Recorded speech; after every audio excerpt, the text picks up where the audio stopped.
Uh, Thank you very much for joining the session now. So just to brief you, so we wanted to conduct a youth parliament session just so that young people also can start talking about certain issues or the pandemic situation, and then how can we, suggest some issues and raise some important issues. So Danikanje, we call in for applications. We received around 170 applications. Then we filtered down and got some 40 people. And then over the last 1 week, we made them stimulate to a process. Our party elections, parties can divide JC, and then they elected their ministers. And then we had two bills. One is on education, one is on rural development. And then they were proposing some issues on those bills, and they're having some mentors to guide them on to understand the issues of these bills. And Ninna we had we had Gala Jaydev Garu and Mansi and JP. She works with certain MPs in Delhi. She runs an organization called Madhyam on parliamentary research. So Tanochi parliamentary procedures going to explain the Jaydev Garu shared his story. And then we had they had their party meetings. So today we had two bills to debate, and now we are just reflecting on how when power was given to young people who aspire to change the country, ended up voting for their own parties, ended up trying to just win the election, win the vote in the house, and how power certain times puts certain amount of responsibility or commitment to the party they work with. And how can we change this? Another, we just had a reflection session. So we thought it would be nice to have a conversation with you and to understand, because you're one of those young MPs from Andhra Pradesh who reflect a lot of young people's voice and closely work with young people with Vignan University and things like that. So we thought, what made you to come into politics, and how was your journey in parliament? How was your first experience in the first Lok Sabha, and what is your suggestions for these young aspirants? Okay. First of all, good evening to Shravan and all the people who have joined us over the Zoom call.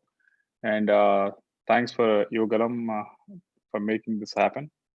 It's good to see a lot of youngsters participating in this. We are fortunate enough in the last 3 or 4 months that we had a lot of opportunities to have Zoom calls, but whenever I attend a Zoom call, it's mostly the above 50 crowd, but it's good to see the my age group, close to my age group crowd. Most of them are like that. So yeah, it's good to see your faces. So to start off with regards to how I got into the politics, or how I started entering into the politics. It so happened for you, I had some inclination towards it. If I didn't have any inclination, I wouldn't have studied media studies in Australia and US. And with media studies, my minor was politics. So I did all the courses in politics. So I had some inclination, but I never thought that I'll enter into politics at such a young age. I thought maybe around 50 or something like that. But that opportunity came during just after 2014 elections finished, or actually during the 2014 elections, I had an opportunity to meet YS Jagannath Reddy. Then he told, you should have been on my side much earlier. From there, the journey has started, and after the 2014 election, after the loss of that election, he has had interaction with me and decided, I want you to be my candidate as MP candidate from Guntur Parliament. So yeah, for 5 years from 2014 onwards to 2019, I worked in all the activities party has called for. And just 6 months or 7 months before the elections, have to change from Guntur to Narsopet. It's the same district, but neighboring constituencies have to change because of the caste dynamics that had come into play at the time. We had changed the candidate in Narsopet, and one of the MLA constituency of Narsopet. So because of that, there was some issue that was going on. The dynamics was not working out well. So he said he asked me, if you are willing, can you move to Narsopet? So that's how I moved to Narsopet, and people of Narsopet have taken me in like their own son, and they're from Narsopet MP constituency. The stalwarts have gone to before me, has gone to Parliament, like Kasu Brahman Reddy Garu, Rosai Garu, Janardhan Reddy Garu, Mekapati Rajmohan Reddy Garu. So name anyone, they have gone. Some of them have become central ministers as well. So I went in 7 months before the election, and we did a campaign wherein I visited almost 80 to 90% of the panchayats. The idea was, until then, MP candidate was supposed to be like a person who comes a month before the election or 15 days before the election, just come and just go off. So we wanted to change that impression. So I went around.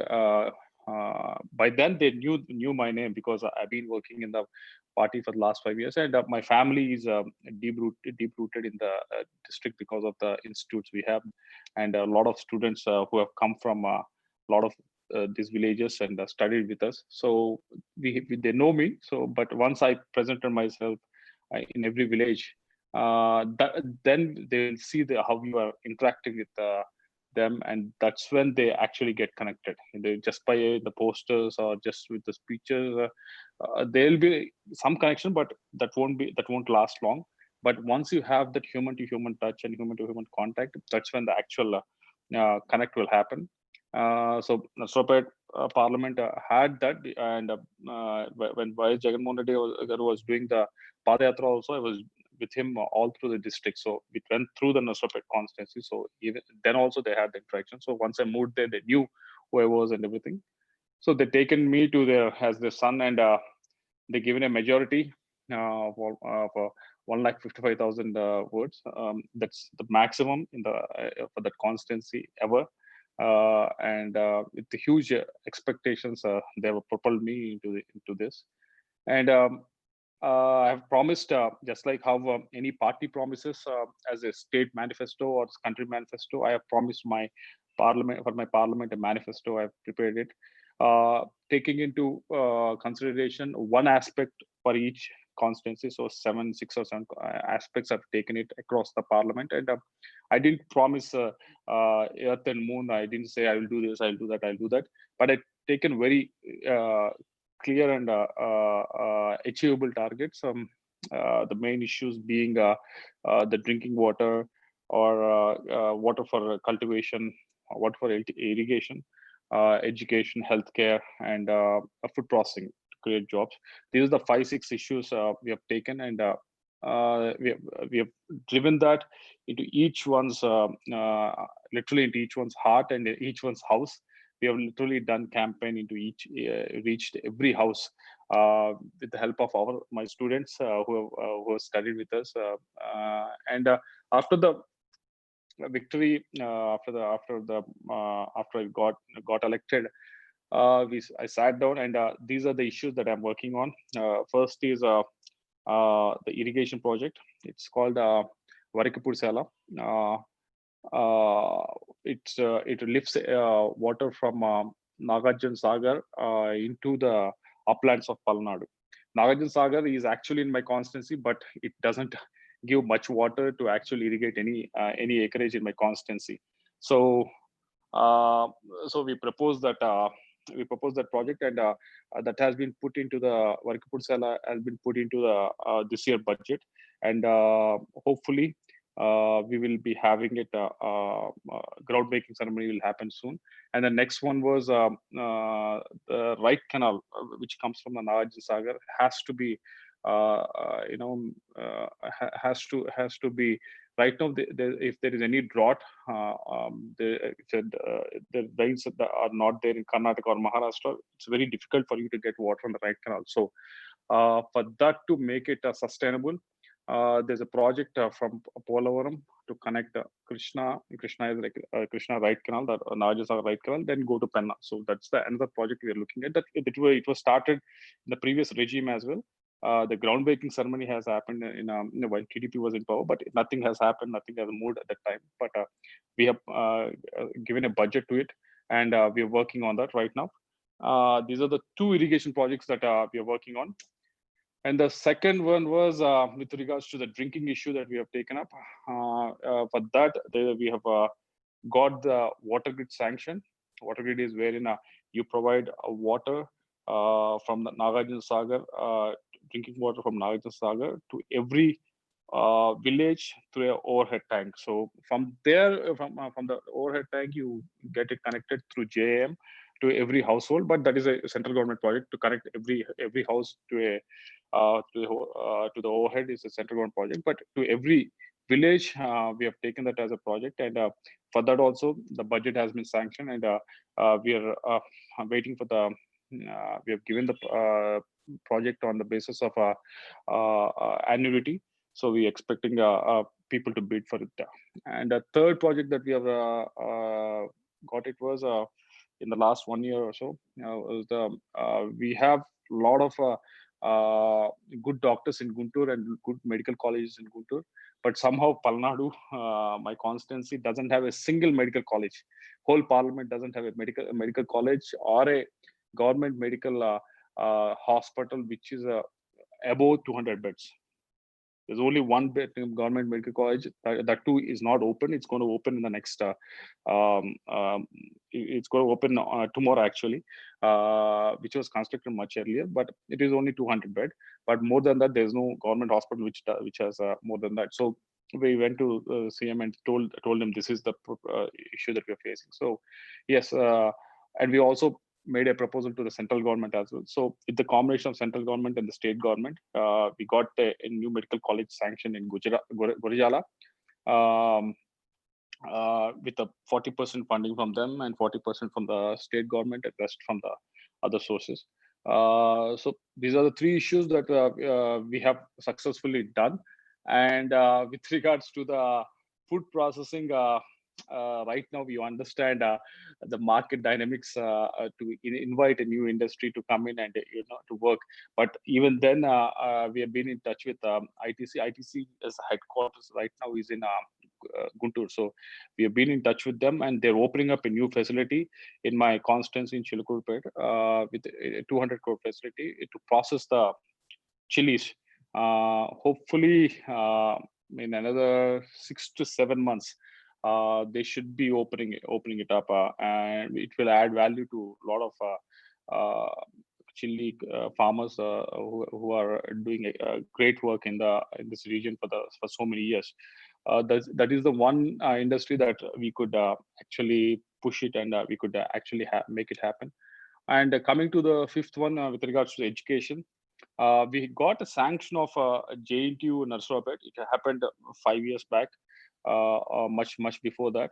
But somehow the land and everything was given at the time, but somehow the buildings have never been sanctioned. The permanent buildings have never been sanctioned. If most of the engineering colleges are in Guntur, Ongole, and Krishna, and whenever these people have some problem, they have to go all the way to Vijay to JNTU Kakinada. Instead of that, we said, why can't we have it in Narsopet itself? So that also is the groundbreaking ceremony is actually happening tomorrow. JNTU Narsopet campus is happening tomorrow. And with regards to schools, you must have seen, our idea was to have at least one model school per each mandal, but our CM has taken it to a whole new different level. He said we'll do many more schools rather than just doing one school per mandal. So we are doing the Nadu Nedu program so that more number of schools will be covered per mandal. And so our wish is that more students will come back to government schools instead of actually going to the private schools. These are the 5 issues that we have worked on, and we made some small steps, but I won't say that everything is finished just because the government has announced it.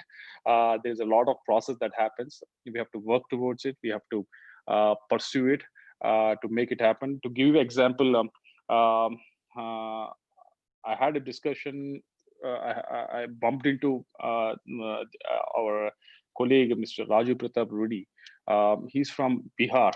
He's MP from Bihar. So I casually met him in Parliament, and we were like just chatting up. And I asked him, do you have any medical college or something like that sanctioned in your constituency? He said, yeah, we got sanctioned long back.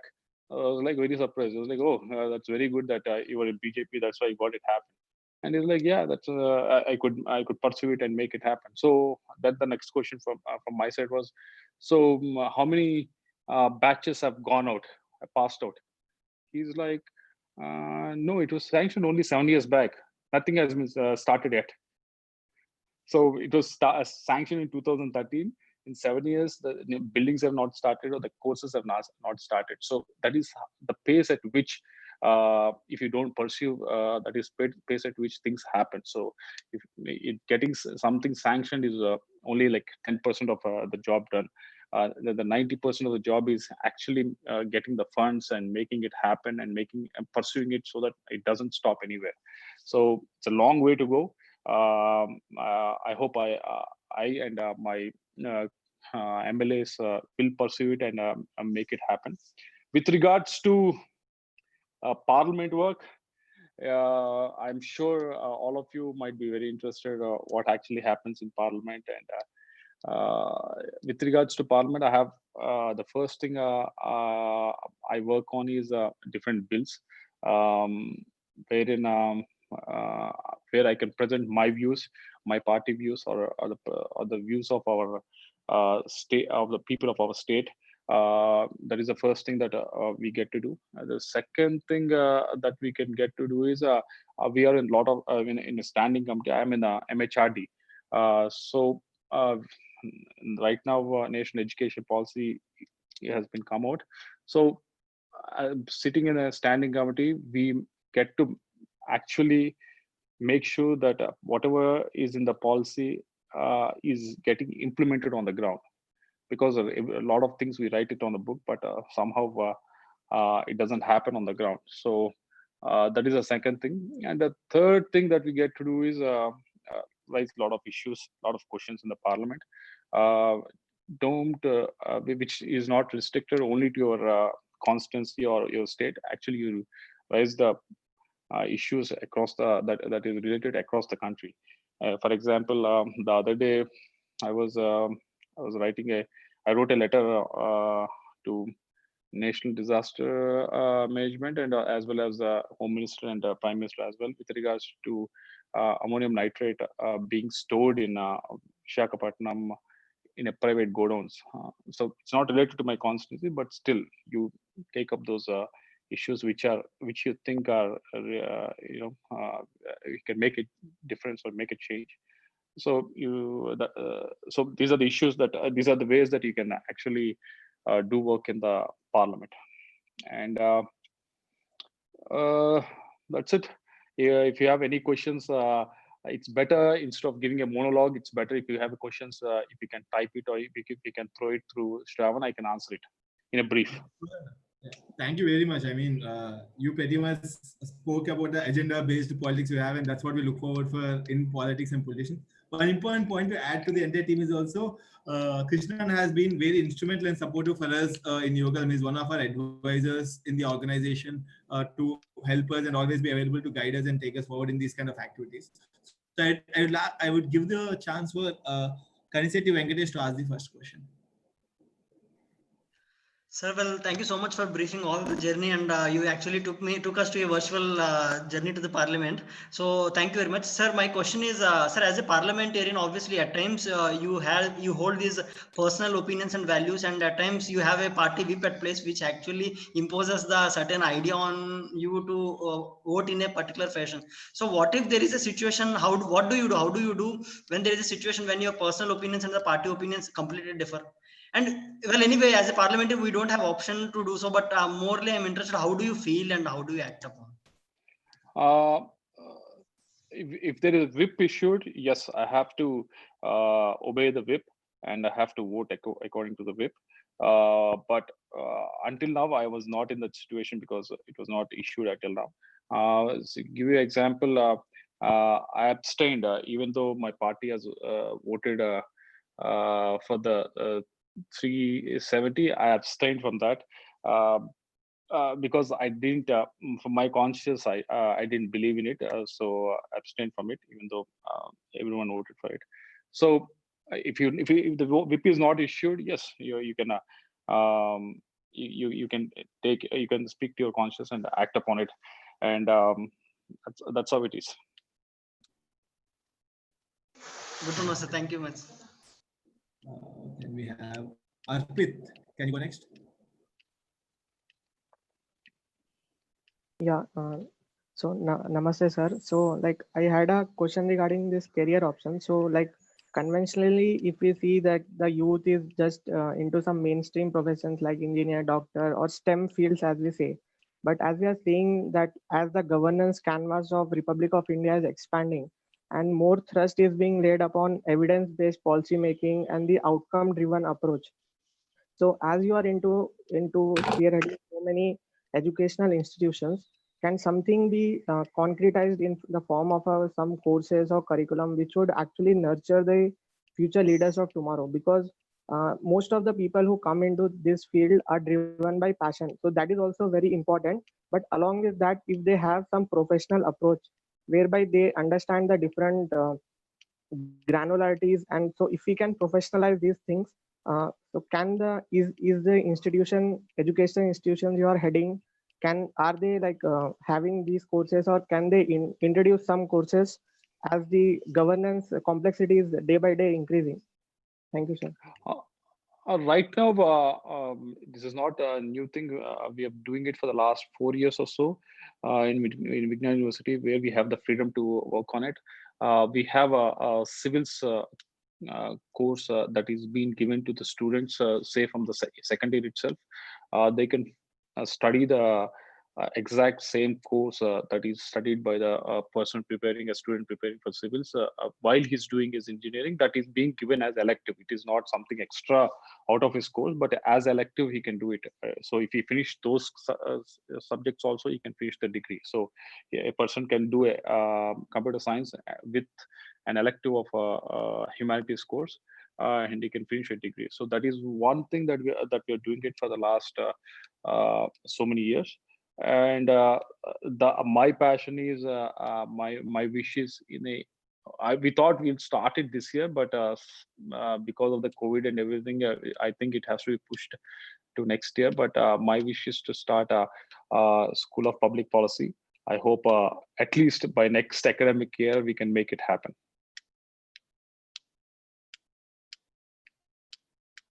Thank you, sir. We have Akash. Yes, sir. Hello, sir. Thanks for speaking to us. So, my question is, what are the various prerequisites or experience does one need to join politics from outside power? Because most of us are not from a powerful family, and also many of us actually come for the wrong reasons. We aspire for power. That's why we want to be in politics. So let us say someone is genuine and they want to join it. What are the things they need to do to join the party? Once they join the party, what are the various roles they might work in to, uh, to to basically fulfill the needs of the people? Uh, Sorry, I didn't get your name. Akash, sir. Akash. Uh, yeah, so Akash, put politics aside. I'll give a analogy of cinemas. You, me, or anyone on this canvas right now can. Shravan, a good-looking boy like him, definitely can with a few bucks in his pocket, can star in a movie. He can star for two reasons. One reason is he's passionate about the craft, and he has he wants to show his talent to the people. That's one reason he can join. The second reason he can actually spend pursue that is to actually see his poster and make sure that everyone sees that poster. So these are the two reasons a person can pursue a passion. So I feel the first reason should be the right reason, because you have some passion towards you want to do something good for the people, or your talent should be known to the people. If you pursue for the right reasons, um, yeah, that's the first thing to start with. And the second thing is um, try not to uh, I know a lot of people have this. I don't know, because of how it is being portrayed in movies, or how it is being talked about in the public, or I don't know the reason, but a lot of people think getting into politics is a dirty game. It's actually not a dirty game. If you see most of the politicians, they're very concerned about the people. They are actually concerned about the people, but you don't realize that because you are one of the person, you meet him, one of the 100 persons you meet him in a day. So imagine if you have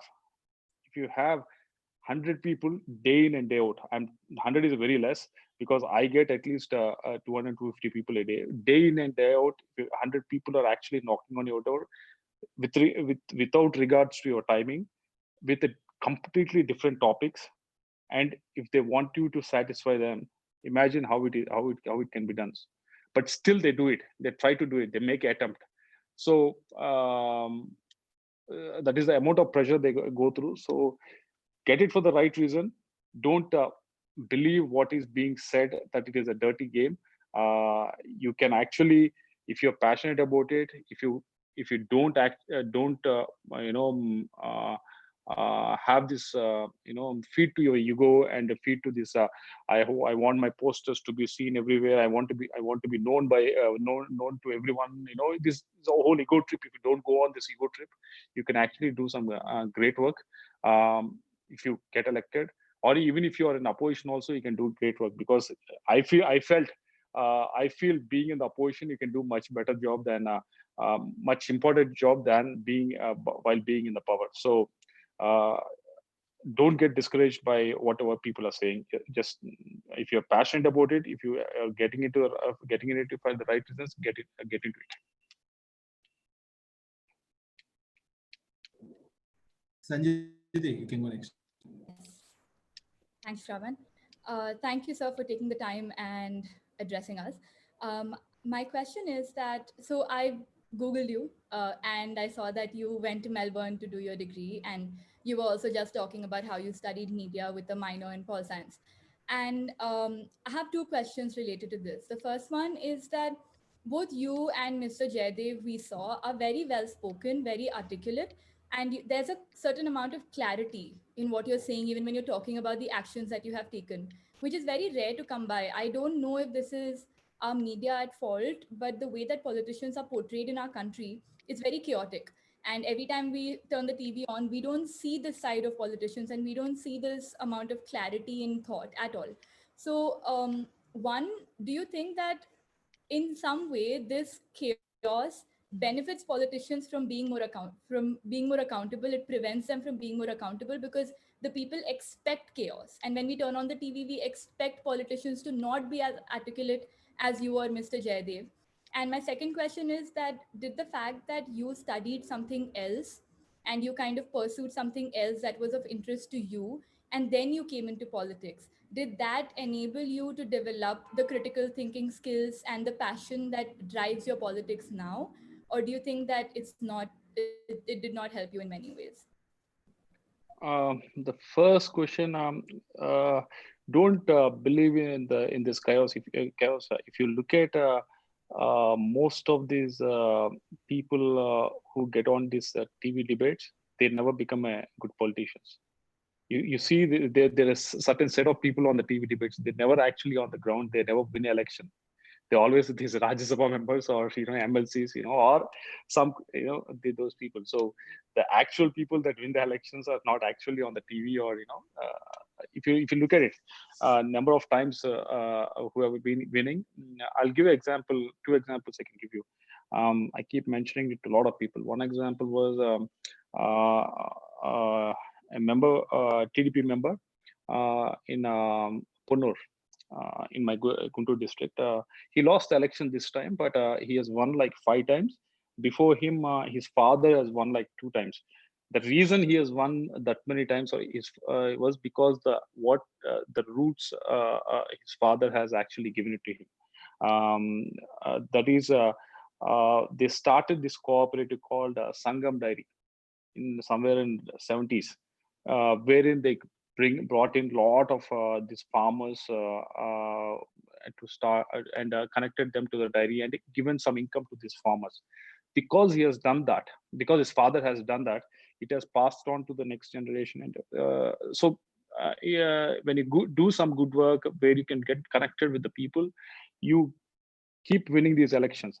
And second thing is, second example I can give was if you Sharad Pawar in Baramati, the same thing. He was lucky to become a chief minister at the age of 36 or 37, and he has done the same thing in Baramati. If you look at, I'm sure you must have tasted Ferrero Rocher chocolate. If you turn it behind, and if you check where it's coming from, it's actually coming from Baramati, a small place in, rural place in Maharashtra. What they've done, they've done the same thing. They've started this cooperatives there. They've started this the flooded the constituency with milk. And from there, he started, okay, I flooded the constituency with milk. I'll do something else with this milk. So he invited these companies to come and actually set up there so that the value addition happens. So he has given work for the people. He has given money to the people in a form of a value addition to the produce they make. So people are connected to him. So he doesn't lose an election there. He's winning it day in, day out. So these are the examples I can say. And so don't fall for this chaos. People that you see on the, if you notice it, at least 70 to 80% of the people that come out to the TV debates never actually contest election. Second thing, second question was how whether this experience of me has helped me. It's a combination of a lot of things. As a child, I still remember I studied in a hostel, but I used to come home every summer. So my dad, he never asked me about my marks, or he never asked me about it. He only asked about two things. He used to come late at night, and he's like, "You repeat the main news which was there in the newspaper in toto to me." So every night every morning I wake up, I have to read that newspaper. By the time he comes home, I have to repeat everything to him. So these are the, I know that's one way he has made sure that I read it and I debate with him. Second experience I had was he has great set of friends, and I had the opportunity. I know a lot of people doesn't have it. I had the opportunity, even when I was a 16, 17-year-old guy, I could debate with these people, like, the stalwarts in their own sense, like some judges or some member of parliaments who used to come home. They use even how much I was stupid I was speaking at that age, they used to have the patience to actually try to put sense into my head. So these are so many things. When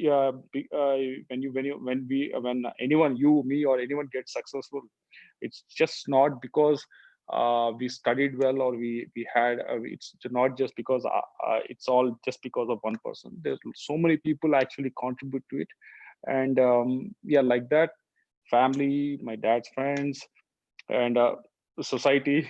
A lot of people have contributed to me to have that. That's very well said. Thank you.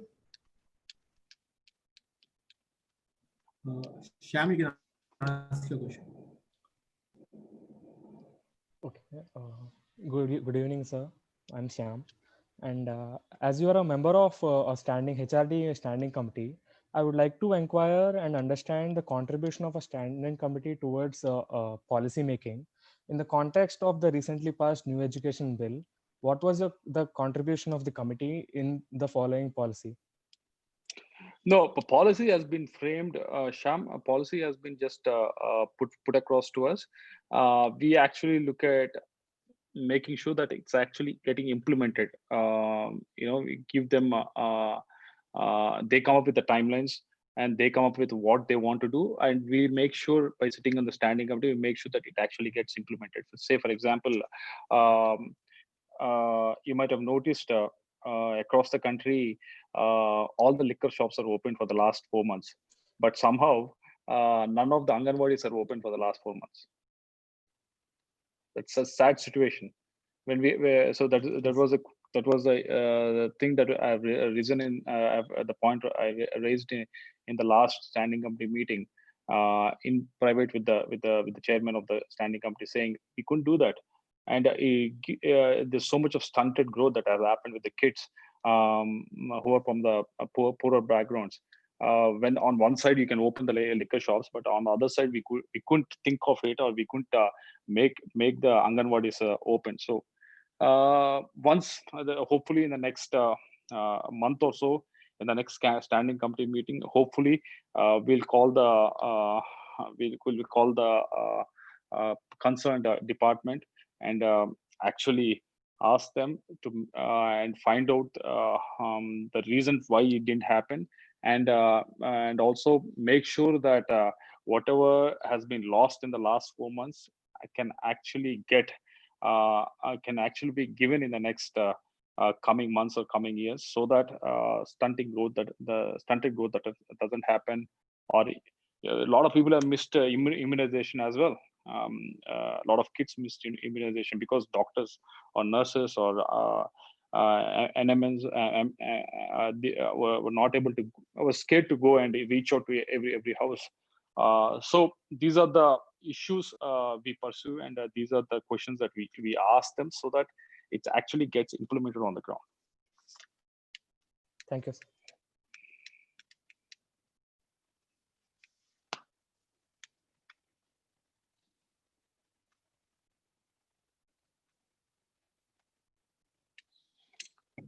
Akhilesh, you can go next.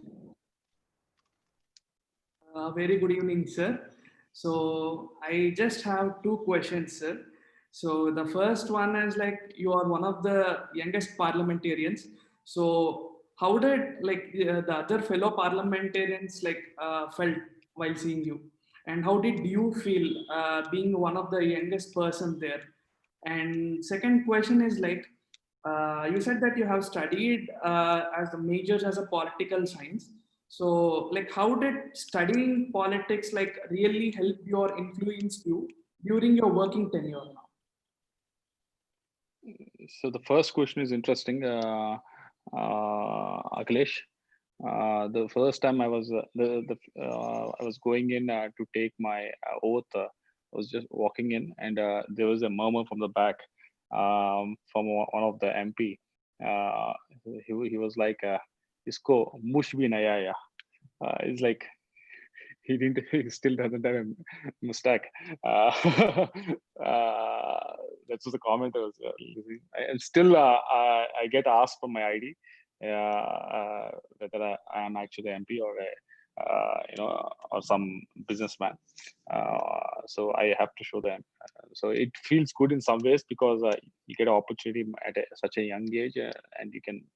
There's a lot of people of my age and people that are younger than me in the parliament this session, and they contribute tons of their time towards this, and they do great work, and they prepare well, and they make and I look forward to listening to a lot of people like Ram, and there is a few other people across the country who actually prepare a lot and come to the session. So it gives a motivation for us also to emulate them, or try to learn from them.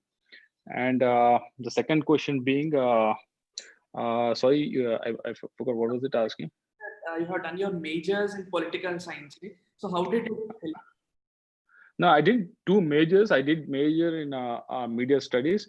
I could take my electives in any core, any branch, anything, but I chose to take political science. All my electives are or minor electives are my political science. How it helped me was more than the actually sitting in the class.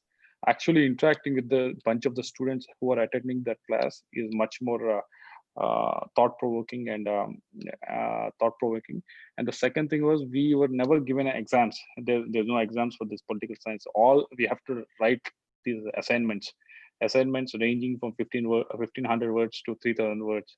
So you have to sit sit in the library for hours together. You have to do your research for on the same topic. You have to do the reference for almost 8 to 10 books on the same topic. So you understand how we can actually put those points, how we can put it everything together. So that is how so the one thing I learned from it was to actually interact, to learn more. Second thing is you have to prepare, you have to do your study to actually articulate better. These are the two things that comes to mind. Thanks. Nataraj, you can go next. All right. Hi, sir. This is Nataraj. Good evening. I would like to know how you would like to spend your MP Labs funds. I know it's a small amount compared to the state and national budgets, but what MP-led funds are mostly used where you find some deficiency, where you find some where you find some gaps. How I am using right now, how I used right now, because right now it was cancelled for this year and next year. Until now, how I used was we have a lot of villages in my constituency which doesn't have a drinking water. You have to go, you don't believe it, you have to go 12,000 feet, 1,200 feet to actually get a water pump working. So I saw that issue, and I worked with a NGO called Balavikas. They're doing amazing stuff in 5 states. So I tied up with them. So I give 40% of my contribution to actually set up this mineral water plant, another 50% from their side, and 10% from the villages contribution we take. And we are setting up almost 30 or 35 water plants across my constituency. Second thing, what we're doing was, a lot of people approach me asking for these for the to give funds for their church, mosque, or temple, those things. But I told them, boss, I don't want to give any of these funds to you. You tell me one thing: does your school, the school in your village, tell me how many students are there? If they say 350 to 400 students, the second question I ask them is, do they have place in the afternoon to actually have their lunch? Because most of the time you see the lunch is being served in the school, in the government school, but they sit in the ground and eat. So I tell them to actually erect a place where they can actually sit, and that can be multi-purpose hall that can be used for eating lunch, having their morning prayer and everything. And that can also be used on the weekends by the village to actually, if they have some weddings or something to happen there. So that is the second thing that we're working on. And right now, just yesterday we had a discussion with ISKCON. It's very tentative, but we're planning to open a kitchen in my constituency somewhere between Narsawapet and Chilkurpet, so that it can cater midday meals to students of at least 5,000 to 6,000 students in that 20-kilometer radius. That is a thing that I'm working on right now, but somehow I'm right now facing problems because our MP funds has been disbanded this year and next year. Hopefully I'll get some funds from some CSR in this treacherous economy. Thanks, sir. On the note, I was just thinking that we also speaking to a few like-minded MPs, and I think we should really bring back the question of how could MP lands funds be sacked off in this pandemic times. You have more bridges to gap now. You have 20,000 crore parliament coming in place, but MP LEDs became like an excess budget for the government. It's a little hard to believe. I think in the House, it's an important issue to raise. It's a joke, literally, because most of I've at least listened in the parliament more than 5 or 6 times that a fellow MP has got up and asked the MP-led funds to be increased from 5 to at least 10 crores. Instead of increasing it, what this government has done was it has cut it off. But if you've seen the whole, whole of the whole MP funds that is given to around 800 MPs, that comes to around hardly around 4,000 crores, which are actually used to fill these gaps. it's a sad situation that we are in. But hopefully, this get corrected, and next year at least the funds that have not been used this year will be given to us next year, so that we can actually spend it in a proper way. Next would be Sampath. You can ask your question. Sir నా పేరు సంపత్ అండి. Sir నా question ఏంటంటే like ఇప్పుడు common people ఎలక్షన్లోకి వెళ్ళడం చాలా కష్టం sir. ఒకళ్ళు కంటెస్ట్ చేసి ప్రయత్నించిన వాళ్ళకి ఫెయిల్యూర్స్ ఎదురవుతాయి. అలాంటి యువతకు మీరు ఇచ్చే సలహా ఏంటి సార్? ఇప్పుడు మా పార్టీ చూసుకుంటే కనుక మేమే ఇప్పుడు మా దగ్గర ఉన్న నాతో పాటు ఉన్న కొలీగ్స్ ఎంపీసే ఒక 3-4 ఎంపీస్ ఉన్నారు. I can name Bapatla MP is a common person, Araku MP is a very common person, and Vizianagaram MP is a very common person. వీళ్ళందరూ కూడా పెద్ద ఏమి విపరీతమైన ఆస్తులు విపరీతంగా ఖర్చు పెట్టి, Tirupati MP is a common person, Chittoor MP is a common person. I can name 5. I named 5. వీళ్ళందరూ ఏదో చాలా ఇది చేసి వచ్చిన వాళ్ళు కాదు. కానీ వాళ్ళు చేసిన ముఖ్యమైన పని ఏంటి అంటే, వాళ్ళు ప్రజల్లో ఉండటం, ప్రజలతో కనెక్ట్ అయి ఉండటం, ఎప్పుడు పార్టీ కార్యక్రమాల్లో ఎక్కువగా పార్టిసిపేట్ చేస్తూ, పార్టీతో కార్యకర్తలతో పాటు పనిచేస్తూ, ప్రతి కార్యక్రమంలో కూడా గట్టిగా పనిచేస్తూ ఉండడం అనేది అది చేస్తూనే మరోవైపు లీడర్ ఏదైతే చెప్తా ఉన్నారో, పార్టీ లీడర్, ఏ పార్టీ అయినా ఆ పార్టీ లీడర్ ఏదైతే చెప్తున్నారో వాళ్ళు చెప్తున్న దాన్ని ఫాలో అవుతూ వాళ్ళని ఇంప్రెస్ చేస్తూ వాళ్ళ కళ్ళలో పట్టడం అనేది ముఖ్యం. Thanks. Next would be Kumar. Hi sir, namaste. Sir, నా క్వశ్చన్ ఏంటంటే, as you worked under standing committee, అంటే యాక్చువల్లీ స్టాండింగ్ కమిటీ ఎలా వర్క్ చేస్తుంది సార్? అంటే inputs of MPs, they take inputs of MPs, or they take inputs of how it works? Like they take inputs of MPs or they take inputs of bureaucrats? Totally it depends on what? Standing committee, sir. Standing committee. They take inputs of the MPs. Definitely they take inputs of the MPs. Okay. Thank you, sir. Yeah.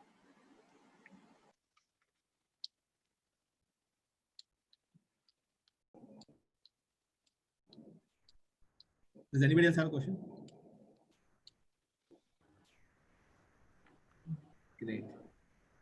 There is one other request. I'm sure will be very supportive of this anyways. So one is, sorry, there's one other person, Pranav. Hello Krishnadevarayalu గారు, గుంటూరు నుంచి మాట్లాడుతున్నాను. నా పేరు Pranav. So మీరు మీ తోటి యువ ఎంపీలతోటి ఎలా cope up అవుతారు మీ సీనియర్ కౌంటర్ పార్ట్స్ తో ఫైట్ చేయడానికి? దానికి ఎవరి టైం వారికి వస్తుంది. అంటే ఎవరి టైం అంటే మాట్లాడటానికి కానీ, ప్రిపేర్ అయ్యి ప్రజెంట్ చేయడానికి కానీ, పార్లమెంట్కి లోక్సభకి మాకు లీడర్ ఉంటారు. ఆ లీడర్ దగ్గరికి వెళ్ళి మనకి ఇంట్రెస్ట్ ఉన్న టాపిక్స్ కి మనం ముందే పేరుస్తాం. ఈ టాపిక్ అంటే నాకు ఇంట్రెస్ట్, నేను మాట్లాడదాం అనుకుంటున్నాను అని చెప్పి అక్కడ ఒక్క చోటే మనము పర్మిషన్ తీసుకొని చెయ్యాలా. మిగతా అన్ని దగ్గర క్వశ్చన్స్ కి మనము డైరెక్ట్ గా స్పీకర్ గారి ఆఫీస్ లో ఇవ్వటం, అలాగే 0 hour కానీ అది కూడా డైరెక్ట్ గా స్పీకర్ గారి ఆఫీస్ లో 377 స్పెషల్ మెన్షన్స్ ఉంటాయి. ఇవన్నీ కూడా ఈ వర్క్ విత్ స్పీకర్. మనకి ఇంట్రెస్ట్ ఉన్న టాపిక్ మీద మాట్లాడటానికి మాత్రమే మన పార్లమెంట్ లీడర్ దగ్గరికి వెళ్ళి ఈ టాపిక్ మీద మాట్లాడదాం అనుకుంటాం. 90% of the time they say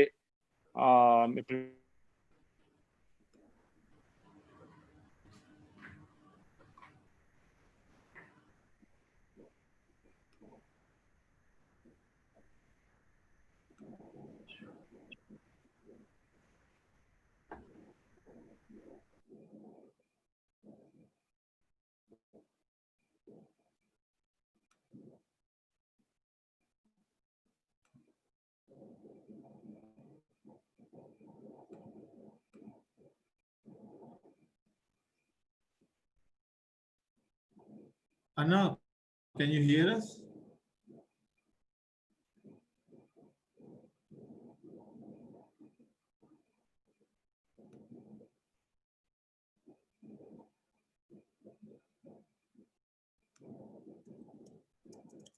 I think there was a network issue. Let's wait for some time to see if he's joining back.